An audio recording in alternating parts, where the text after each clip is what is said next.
ایک عورت روتے روتے بی بی فاطمہ زہرا کے پاس آئی اور دست ادب کو جوڑ کے عرض کرنے لگی، اے بنت رسول اللہ، میری خوبصورت نہ ہونے کی وجہ سے میرا شوہر مجھے دیکھتا تک نہیں، کوئی ایسی دعا، ایسا عمل بتائیں جس سے میرا شوہر میری عزت کرے، مجھے پیار کرے، میری قدر کرے۔ بس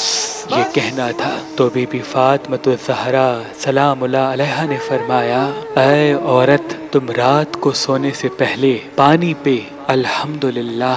27 مرتبہ پڑھو، اور پھر اسی پانی پہ یا ودود و یا رحیم بھی 27 مرتبہ پڑھو، اور پھر وہ پانی اپنے چہرے پہ لگا دو اور پی لو۔ اللہ پاک کے فضل و کرم سے اللہ تمہارے وجود میں ایسی خوبصورتی پیدا کر دے گا جس سے تمہاری زندگی پر رونق اور تمہارا شوہر تمہاری قدر کرنے لگے گا۔ یاد رکھنا، میں نے اپنے بابا سے سنا کہ جب کوئی انسان پانی پہ الحمدللہ اور یا ودود و یا رحیم پڑھتا ہے تو وہ پانی اللہ کے کرم سے انسان کے چہرے کے لیے نور بن جاتا ہے، اور یوں اس پانی پینے والے کا چہرہ اللہ نورانی بنا دیتا ہے۔